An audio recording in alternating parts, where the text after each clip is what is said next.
Hello, friends. Today is the 20th of May 2025, and I have a number of topics here in a bucket that I want to discuss with you.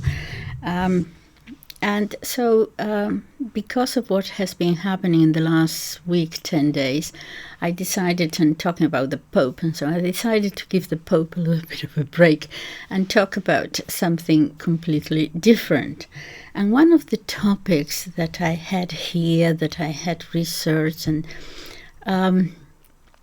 was, I think I mentioned my favorite author at the moment. And I had some notes here about him, and I decided to do a video on him. His name is a Spanish author, and his name is Juan Manuel de Prada. And I will put his name down in the description box.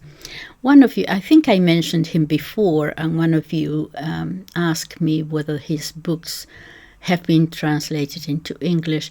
I have seen one or two very old ones, but not the latest ones. So, in any case, I want to...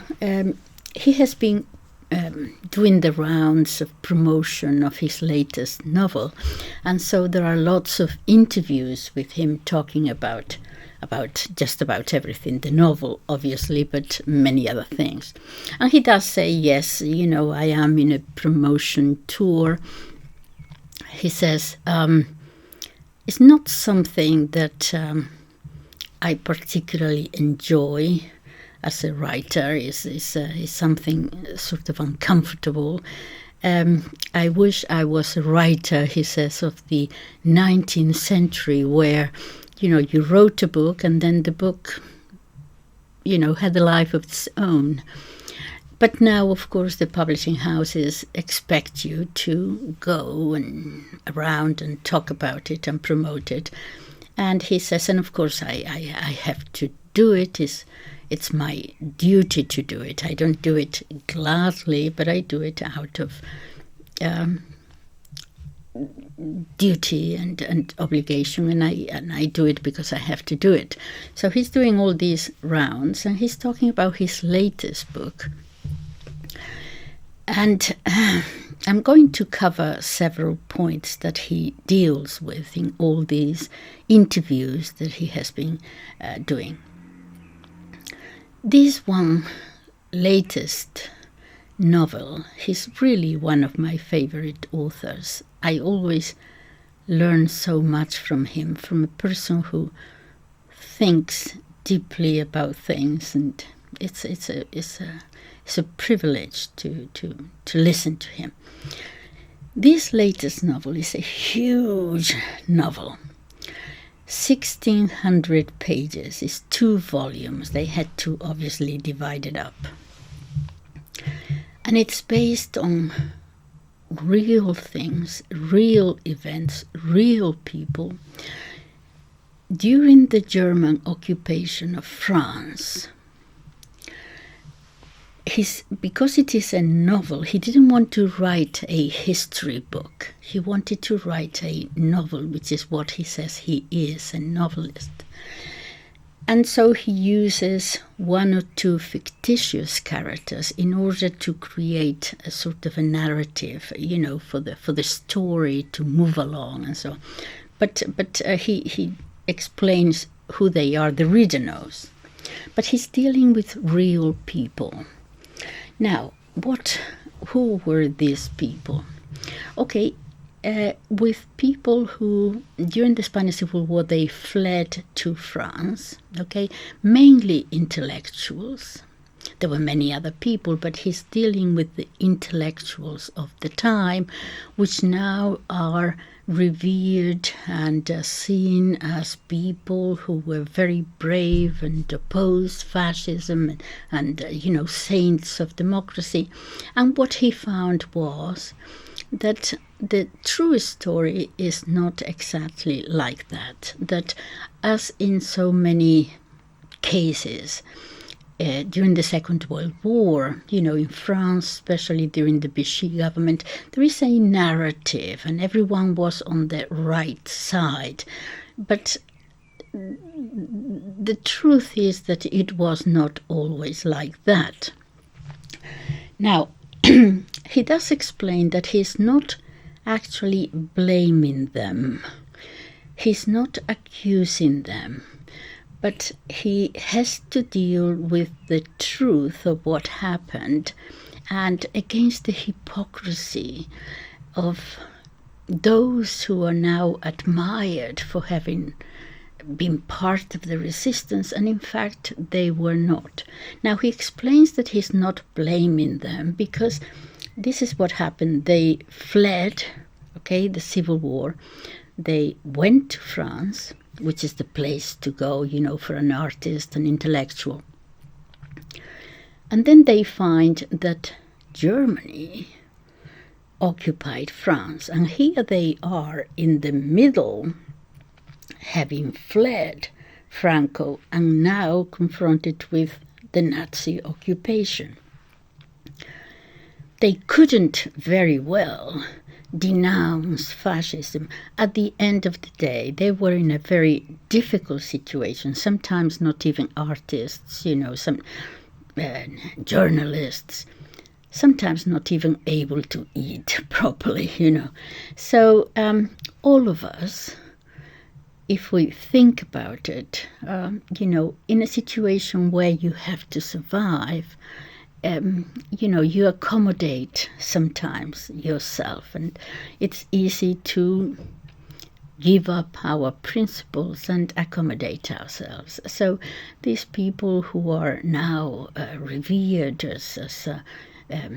as I said, democracy heroes, no, they were actually going to the Spanish consulate of Franco, receiving aid from the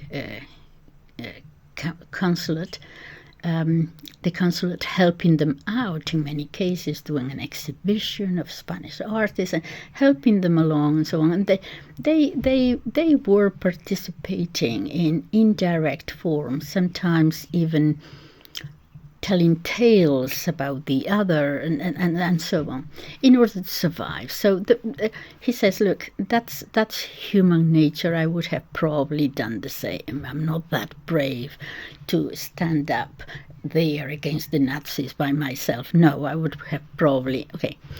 So that's the situation. So how does he know all this? He has done a lot of research, a long story, but he came to research the French police files in detail about all these famous characters. And huge files in many cases. The French police, it was a sort of a preemptive kind of watch on them. They hadn't committed any crime, but for some reason, for a while they were followed to make sure that who were they and what were they doing and so on. And there are extensive files, and he was able to read them and research on them. Okay, so many of them you don't know the names, but I will just concentrate on one particular one that you know, and that is Picasso. Now, in the case of Picasso, the case of Picasso is of a character which is rather disappointing. This is during the 1940s. Now, about Picasso. First of all, one of the things that the Germans didn't want to do was to hit on two main characters, two artists, Picasso and Jean Cocteau. Why? Let me see. This is true. This is real. This is history. Hitler himself, who saw himself as a kind of an artist, who was a painter and so on, he had a very good friend, Arno Breker. And Arno Breker managed to persuade him not to touch Picasso or Cocteau, Jean Cocteau.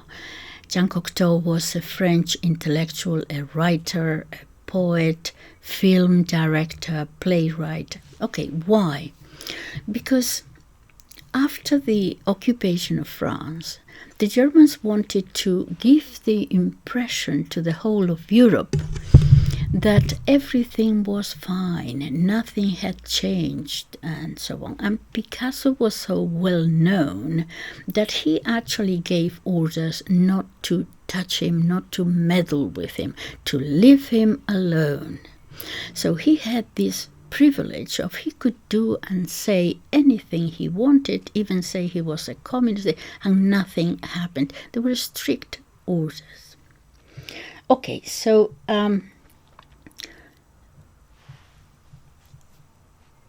let me go back a little bit. The reason why I say that he was a rather immoral, almost despicable character is because of this. Not because of how he treated women, although that is a case in point. I know in those days women were perhaps treated differently, but he had this little evil way of taking pleasure out of seeing women he had been intimate with fight each other out of jealousy. For example, he would be with a woman, he would get tired of her, perhaps have a child, and then he had this place where if they were, after he got tired of them, he had this place where if they wanted to be continue to be helped or maintained financially, he would send them to this place, but it was with other women who had been his intimates previously. And of course the women would dislike each other and feel jealous and, and fight. And he took great pleasure in watching them fight over him while he had already moved on to another. But that's all right. But there's a story about him that really upset me a little bit, and that is the case of Max Jacob. Now, Max Jacob was a French intellectual. He was a writer. He was a poet. He was Jewish. And back in 1915, for reasons that we know, but it's a long history, he converted to Catholicism. It's a long story. He had these one or two visions and he didn't know what to make of it, and he ended up going to a priest. What is this? And so anyway, long story, but at the end he ends up converting to Catholicism. And he asks his friend Picasso to be the godfather at when he's being received into the church. They and Picasso accepted, and he even gave him a book, Kempis's book, actually. And anyway, so they remained friends for a long time. Now, this was in 1915.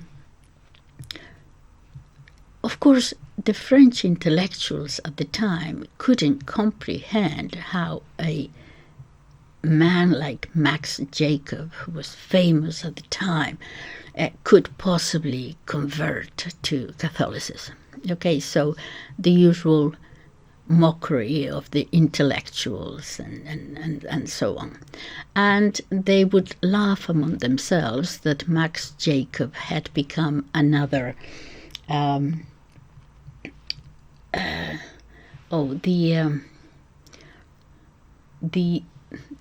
the famous character in Molière's book, Tartuffe. Molière in the 17th century had secularist atheist had written about this character Tartuffe. He's a hypocrite. It's basically lampooning religion and mocking religion, the hypocrites and so on. Okay, and what happened to Max Jacob was that he was laughed at and called the new Tartuffe, to the point where he really felt demeaned, and he wrote a book in 1919 entitled Tartuffe's Defense. He tries to explain that he was not a hypocrite, that his conversion was real, and so on. Okay, so that was in 1919. But he remained friends with Picasso. Now, fast forward 1940s, and the Germans come and take him to a prison camp. Because, okay, all that Catholic thing and so on, but never mind, he was Jewish. Okay, so they take him to this camp.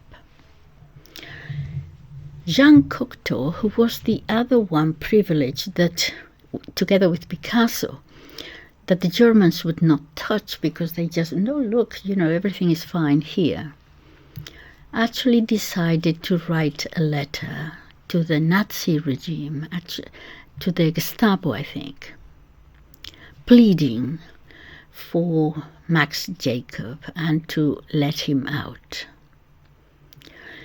And because Picasso's name was even greater than his, he asked Picasso to sign the letter. He wrote it himself. All Picasso had to do was to sign. His signature, his name was so powerful. And Picasso refused.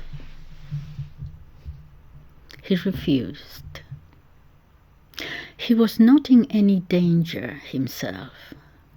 Nothing would have happened to him had he signed, but he didn't. And Max Jacob was sent to a prison camp, and he died there. So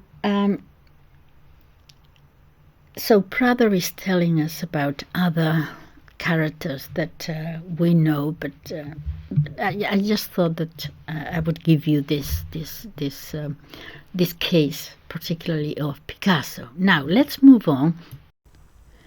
And let's move on now about the themes that he talks about, the topics, the issues that he writes about in his novels during the various interviews. For example, one about redemption in a way. Human beings, we are weak. They tell him, you always write about these characters who are weak.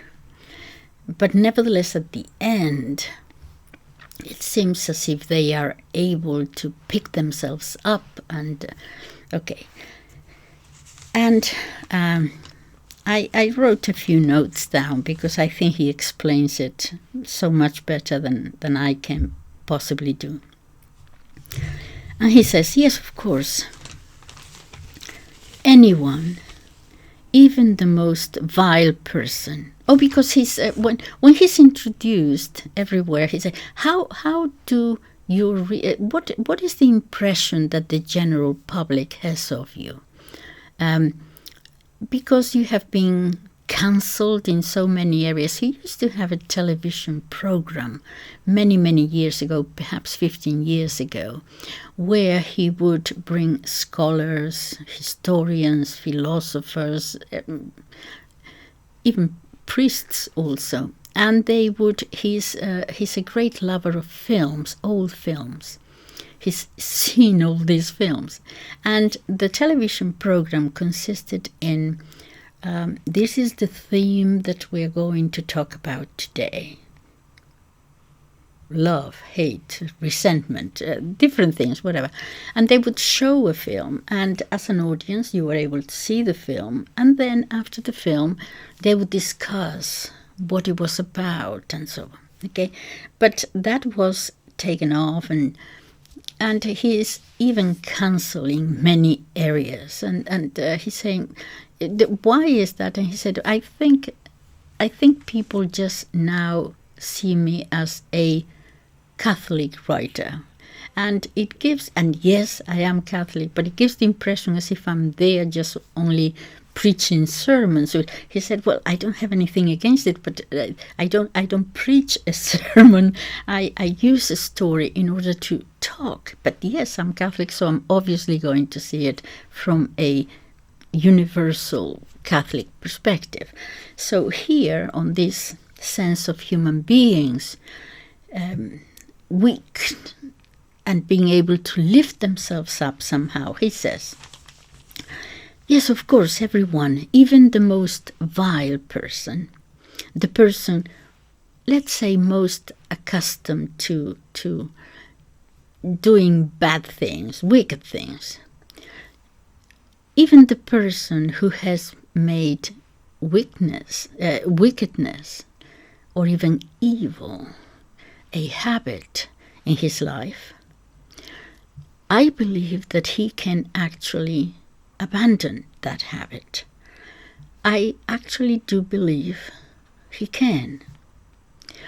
He goes on, freedom, which nowadays is a very overused and distorted word, the way we use it in many cases today. Freedom in its classic sense is a gift. Freedom understood as free will. It is a divine gift, a gift that God gives to man, and which allows man to discern the moral nature in his actions and be able to adhere to the good. This is what freedom in its classical meaning is. And human liberty, we all use it all the time, throughout the day, from the moment we get up until the moment we go to bed. We all take many decisions every day throughout. And those decisions are many times of a moral nature. The little ones, the trivial ones, well, whether you decide to tip the waiter or not, whether you decide or not to make your own bed or leave it for someone else, your mother, someone else to make it for you, or whether we spend our money on a whim that we just happen to want at that particular moment, or decide to save it in order to put it there for our children's education. All this, he says, we are constantly making moral decisions, some trivial, some very, very important. Other important ones, and this is the wonderful thing about human beings, in all these decisions that we make, we know perfectly well what is right and what is wrong. And we know perfectly well that sometimes we choose the good and sometimes we choose the bad. And we know that. And many times we choose the bad, not because we are so wicked, not out of malice, sometimes because of comfort or laziness or convenience or interests. We do this every day at all hours. But of course, those are the trivial examples. Then there are a number of moral decisions that are of a more serious nature, where we have to decide on issues that have very powerful, strong implications that affect the nature of the act itself, but also our nature, because every time we opt for, let's say, badness, we debase ourselves. And if we continue, we debase and debase ourselves more and more and more. And this, even for the person who wades through in and out of that mud, or in some cases malevolence, even this person, he says, has a very clear discernment and is able to choose good at all times. Of course, on the other hand, he says, sometimes we also want to deceive ourselves and want to put forward our convenience, our interest, and present it as good, or our desire as good, or what we fancy, and deceive ourselves and think that that is the good. But no, deep down, in our conscience, we know perfectly well that we are cheating ourselves.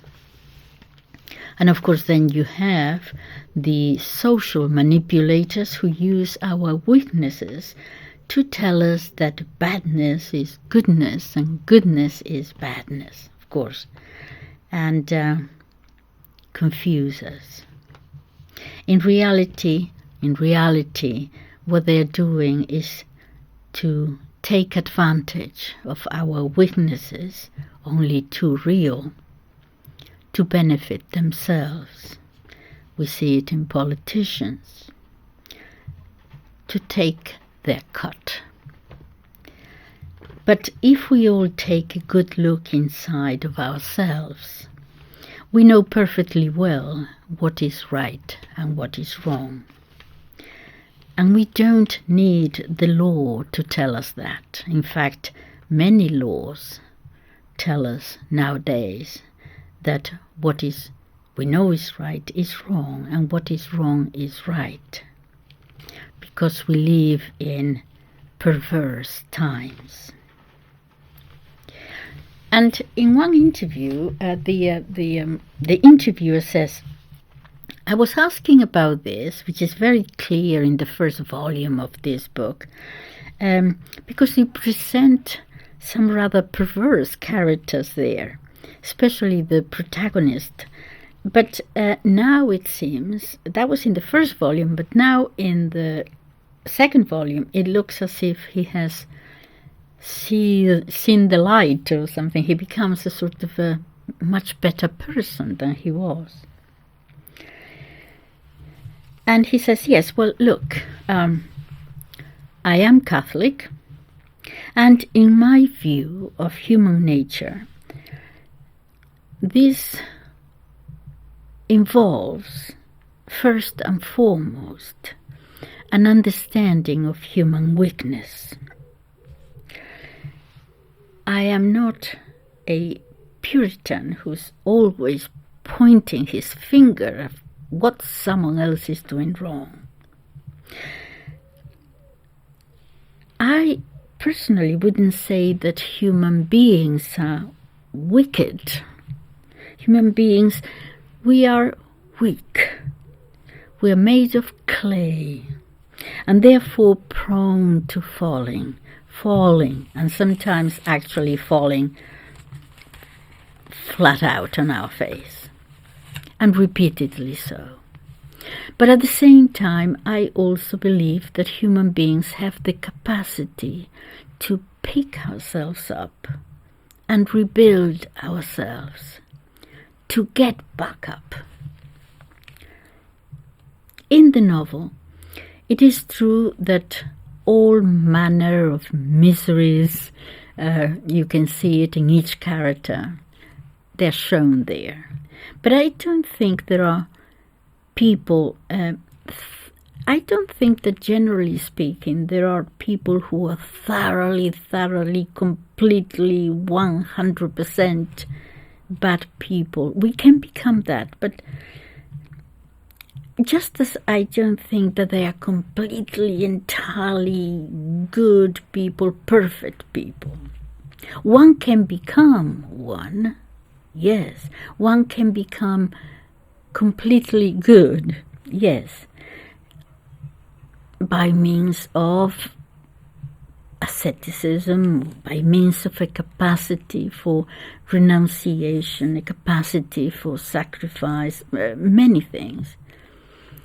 And he says, and I love this sentence that he uses, but just as every saint has a past, every sinner has a future. I love that. Just as every saint has a past, where perhaps he was not that perfect, every sinner has a future. And I think that the door of redemption is always open to everyone. And this is what this novel is about. The novel first plunges us into an apotheosis of evil, but up to a point. The novel is sarcastic, is humorous, is in a sort of a way a little bit cartoonist also. And the main character there, a guy called Fernando Navales, he's a sort of a bad man. He's a scoundrel, really. He's a little bit of a rogue. He's a man driven by resentment. But many of the devilish acts he does, the outrageous thing is that he, in a way, makes us laugh. They are a little bit quirky, but true enough. As that wickedness, which is almost the way I chose to write them, almost comical, at one point he has to confront real evil, gigantic evil. What is happening now where he is in Paris in 1942, a year in which the war becomes already very complicated for Germany, 1942. And things begin to happen that until then had not happened. Germany is beginning to lose the war. There is something there that things are not going well.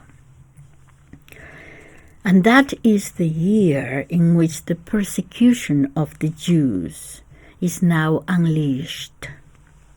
They are forced to wear the Star of David sewn onto their clothes.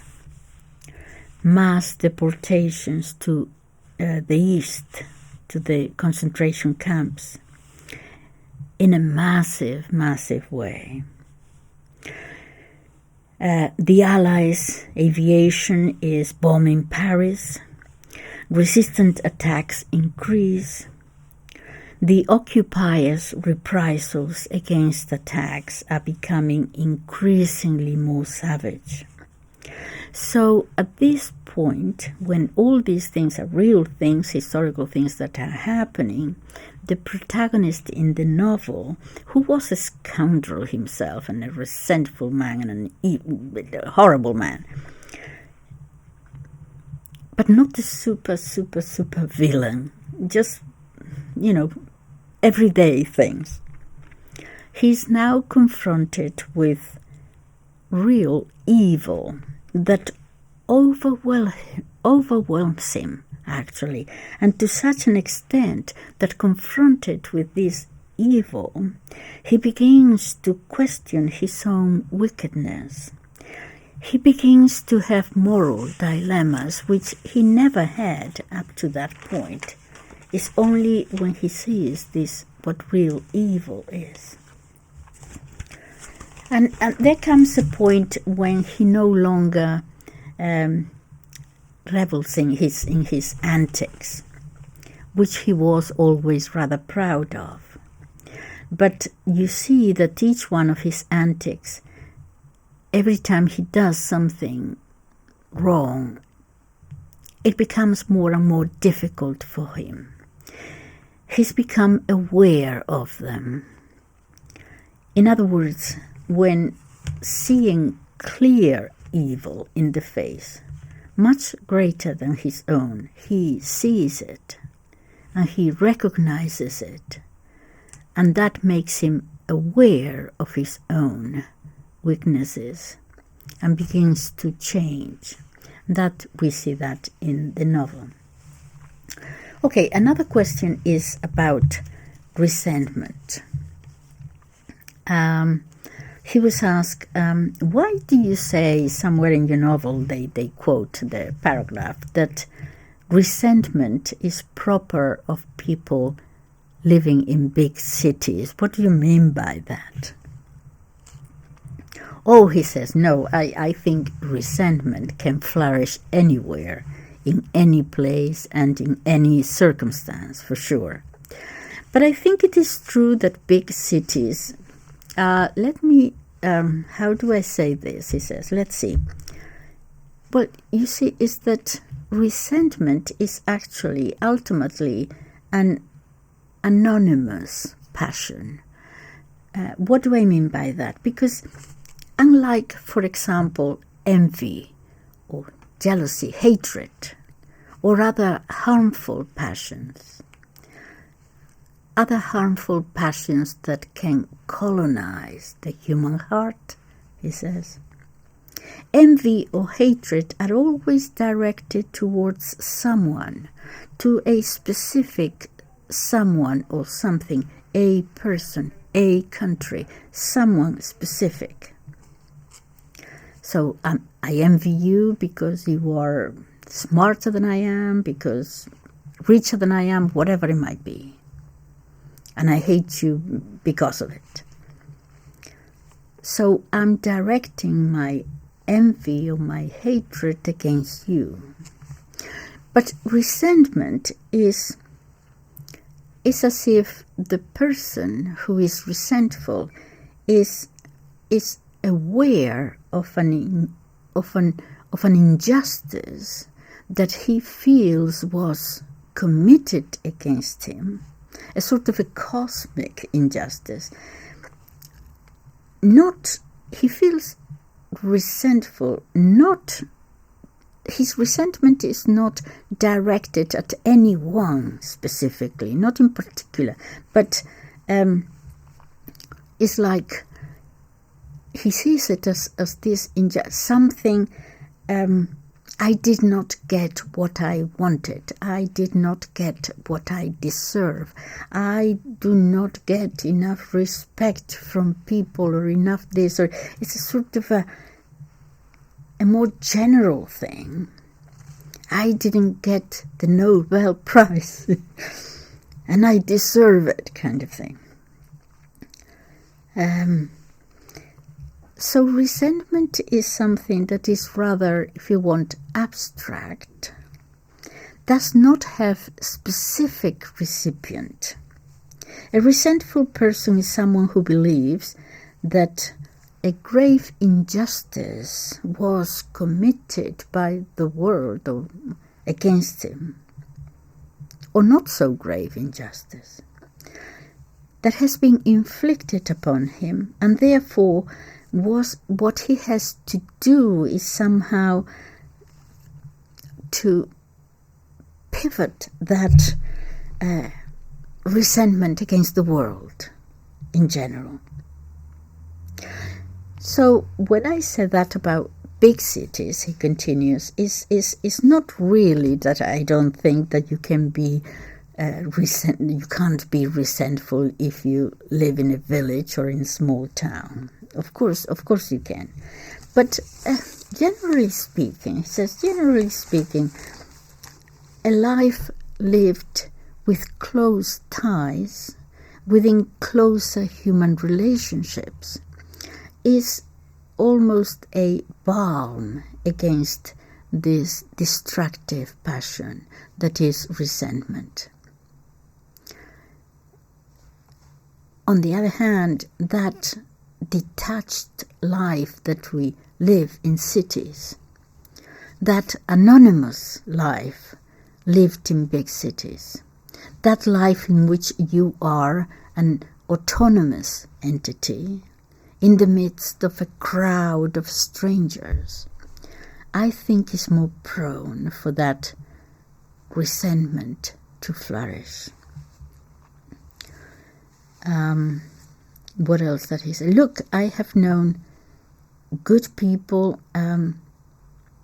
He's talking about ideologies here. Good people. I know today on ideologies, ideologies that are dangerously fanaticizing people, cause many, many divisions among people. And so we end up thinking always that the good ones are those who think like me, and the bad ones are those who think differently. And this is false. And this is false. And we know that it is false. The truth is that there are many good people who are good and differ from us, and bad people who think like us and may not be very good people, after all. Then they ask him about, this was interesting, I found. They ask him about literature in general, in the sense that he is described as a Baroque writer. He writes very, very well. But from time to time, he will use a vulgar word. Why do you do that? Certain expressions. It's not that the book is filled with them, but every now and then, couldn't you just use another word, kind of more polite, to describe? In this particular case, for example, you say that, quote, he went to take a piss. I mean, isn't there a way that you could have said it, there is such word as urinate. I mean, it wouldn't be offensive. So you do it on purpose. Why do you do that? And now he's going to explain about the masters, how sometimes he learned this from the masters because of what? Not because they wanted to shock people, not because they wanted to have a cheap laugh at a vulgar word. It is a method for them to teach. How does he explain that? Let me see. Let me see if I find the right quote.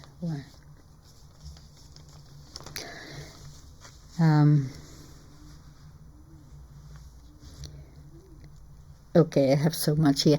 Let me just, instead of reading. Okay, he says, for example, look, the way Baroque writers, and you can go, he says, to our great literature of the Golden Age, and they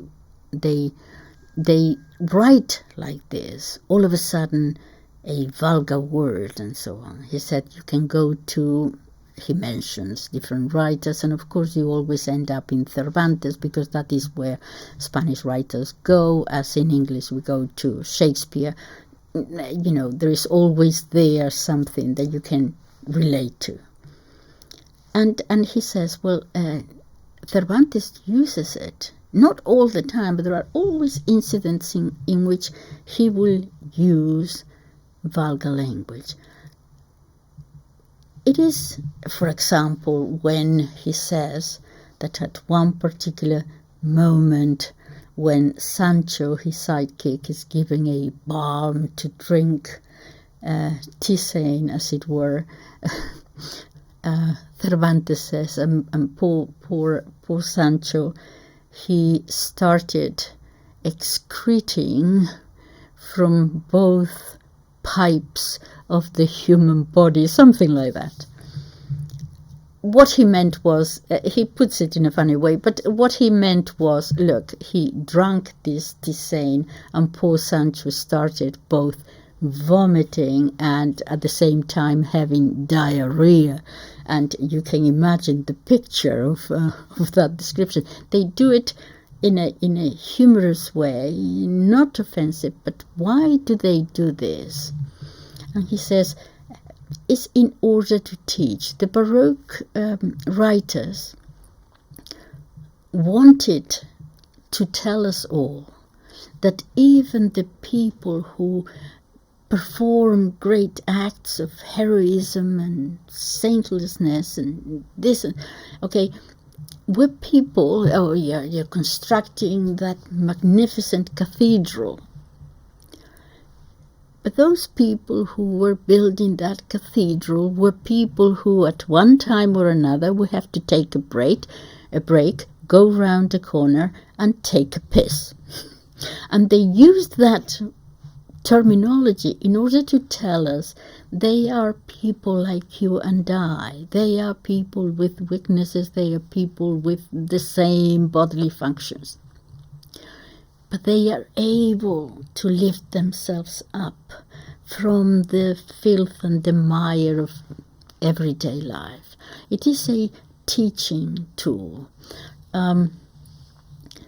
Rather than portray heroes always as impolute and immaculate, that you say, oh my goodness, I'll never be able to get there. No. They took a piss also. It's we can do it. It's to lift us up. He says Renaissance literature in Europe was a literature of archetypes. The characters in a Renaissance novel are perfect characters. They are almost like human gods or something, which never piss or do other bodily functions. No, they seem to be spotless.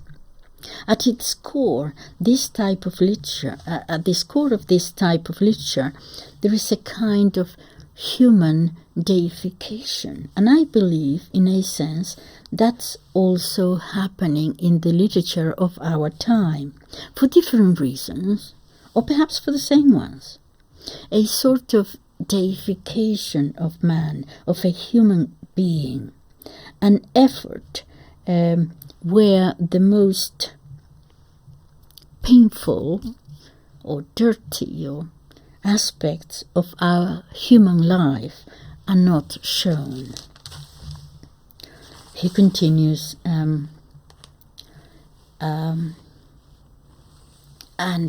yes, that is what the Baroque writers, the great masters, used always before. And it is very clear in our Counter-Reformation literature. But the way they use it is always not to offend you or to shock you. They always use this humorous tone where you smile and okay, and it's funny. So that people feel relieved and say, look, these characters do this and that and the other thing like the rest of us, and yet can do all these other marvelous things. And they show elevated characters who have ideals, high aspirations. And we are like those human beings too, so we can do it. We may be here surrounded by filth, but we have a soul that lifts us above it. And I think this is important, Prada says, and we should not be afraid to recover this way of writing literature, but always in a sense joyful and humorous and perhaps even mocking. I know that there will always be the Puritan reader who is repulsed by it, but I think this is a Protestantoid infiltration, he says. In my work, I deal with human weakness, and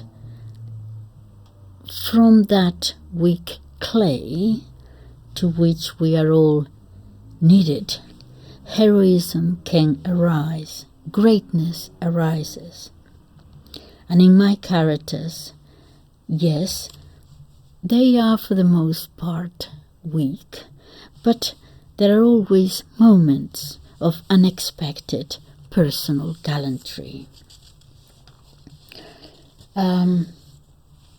Literature today, he says, we are not writing anymore about classical themes. The masters, that is why we have to go to classical literature, because the masters always spoke about those topics that deal with human life and human nature, culpability, the problem of evil, the just about everything, redemption, all this. And this, Prada feels, is increasingly outside of our literature today. It would seem as if current literature is a literature without any moral judgment. Moral judgment has practically disappeared now, and the characters have no conscience of good and evil. They act as they please. In this sense, it is a literature that has lost a lot of humanity.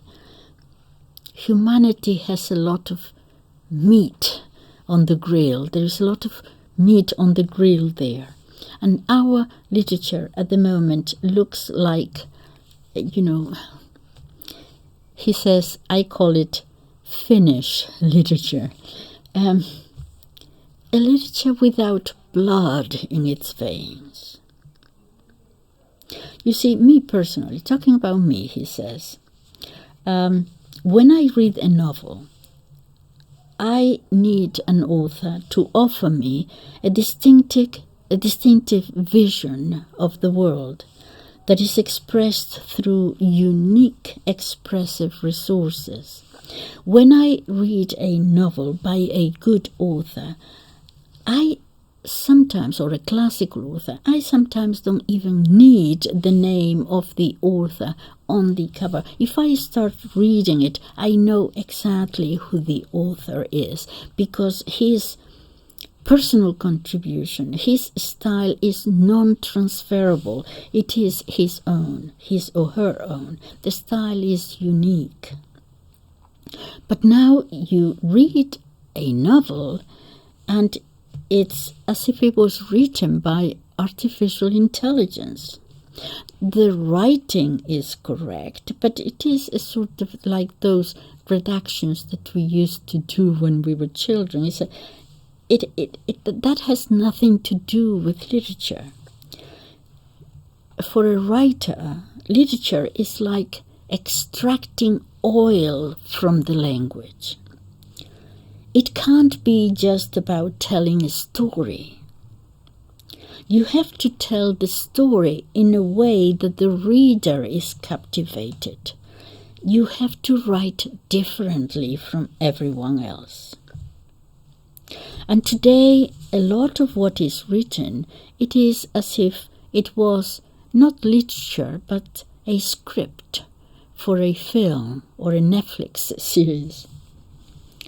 In fact, I think that perhaps many of the would-be writers are hoping for a movie or a Netflix series.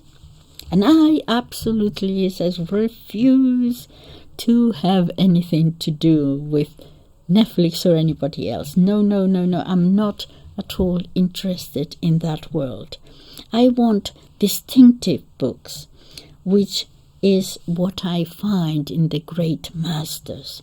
The stories they tell me, only they could have told me that story in that special way.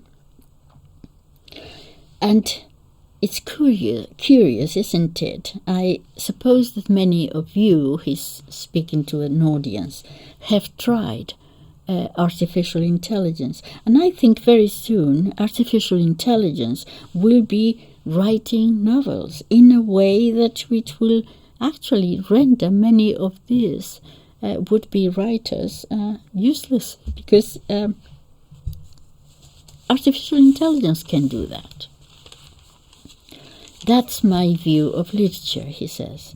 I know that it is perhaps a rather anachronistic view, or at least outdated or outmoded, old-fashioned, whatever. Oh well, he says, I think in life we have to be patient.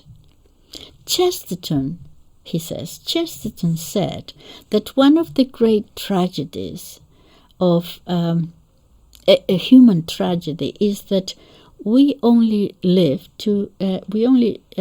70, 80, 90 years of life.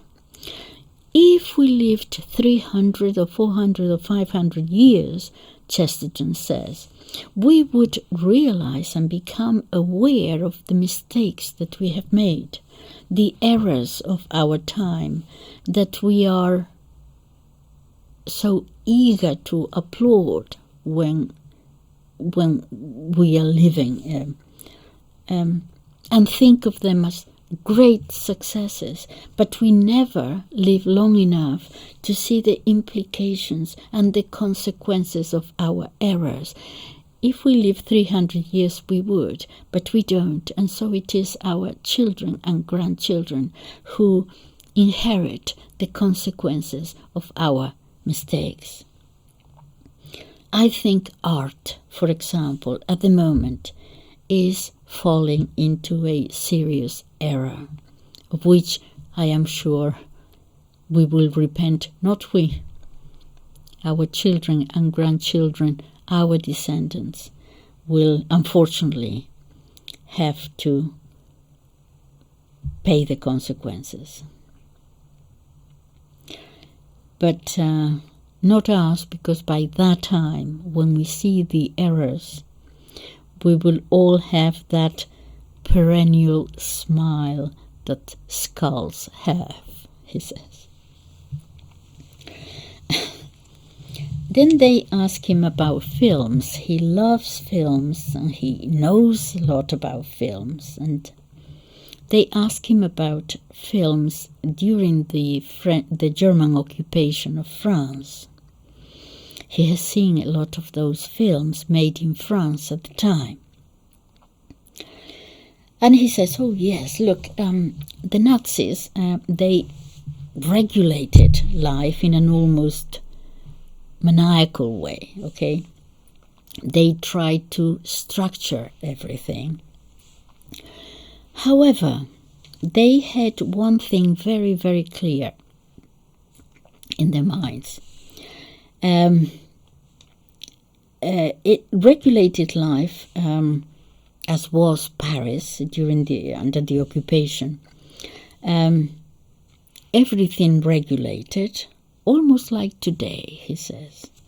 That obsession with not allowing people to live as they wish, to just let them live and let live, kind of.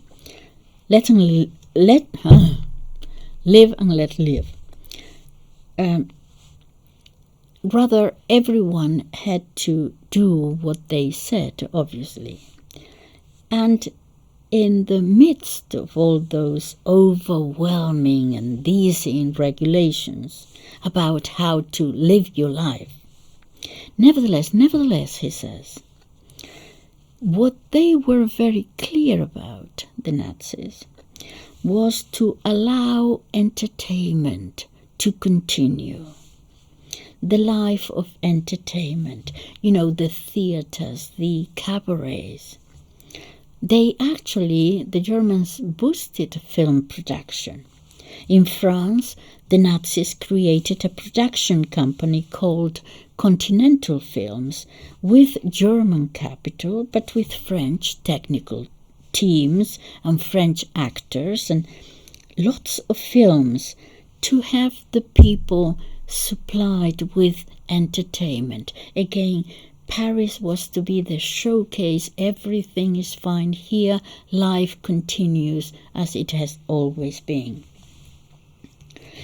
But he says, amazingly, what they banned was news about current events, what was happening, not only in politics, obviously, but also in the streets. Real events, crimes, for example, in the streets. All those things that newspapers wrote about, in daily newspapers, the tabloid things, but who killed who, where, and that kind of thing. They actually prohibited those. That type of press, he says, practically disappeared from the French press because they wanted to give out the image that everything was fine. It was an idyllic France. When they conquered Paris, as I said, they wanted Paris to be this shop window. Okay, so anything bad about what was happening in the streets was banned. So what was allowed was to for everyone to have this vision of France as an idyllic place, a sort of the happy Arcadia, But by the end of the war, when things are going badly for the Germans, when the Eastern Front, for example, with the Soviet Union, when the Germans are losing the war by now, okay, and they're falling, the big defeats in Kursk and Stalingrad and so on. When that has happened, they decide at that moment, because things are going badly, to actually let people know about this famous serial killer in France, Dr. Petiot. They allowed the press to talk and talk and talk and go on talking forever about this particular case, because people would then concentrate on that soap opera. It was a serious case, but people were interested in what happened, how did it happen, and they wouldn't pay attention. This is happening today. There are no, that I know, Dr. Petiots. I'll tell you about him in a second, but in order to concentrate on other things and not to see the larger picture of what was happening in the war. So they made an exception and allowed the press to publish news on this case. And it was the case of a serial killer. And it became the great soap opera of the time. Everyone was talking about it, about nothing but. The purpose here was for the press to be involved in something else to entertain the public and not focus on what was happening in the war. And, the case of Dr. Petiot was, by the end of the war, people are leaving France. People want to escape from France, all kinds of reasons you can imagine. They need papers. And Dr. Petiot was a doctor who promised that he would help people to get out of France for different reasons. Yeah. So many people would go to him with, sometimes just in order to get papers of a safe pass to another country. They would go to him sometimes with their savings. They were not necessarily rich people. Sometimes with their savings, sometimes with some jewelry, your grandmother's wedding ring, whatever you had, and give what they had to him so that he could manage to give them documents and papers and, whatever it was that they needed. And Dr. Petiot would get that and then kill them. And he amassed a fortune. And then he became known, but he had done that for a very long time already. He was famous. He was a serial killer. He would get everything and then no papers. I mean, he would kill them.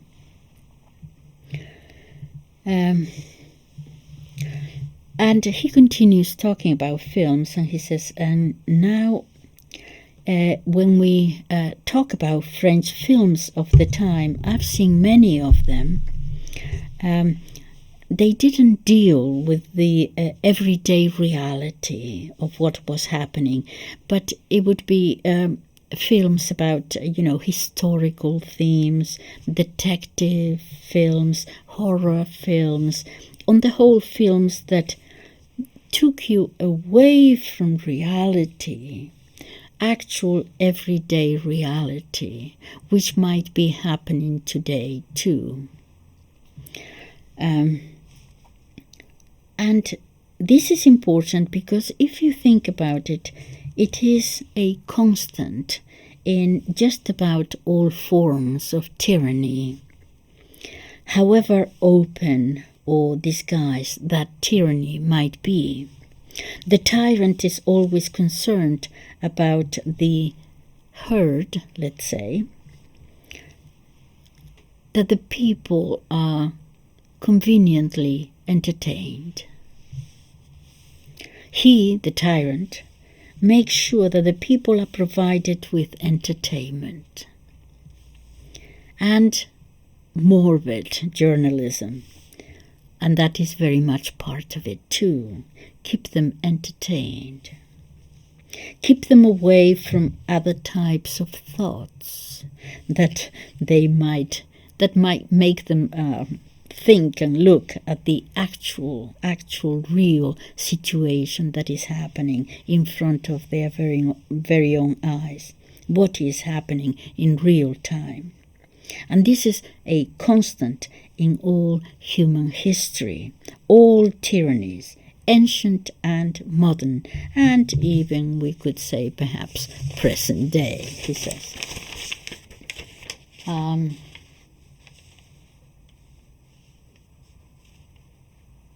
Yes. Okay. I think.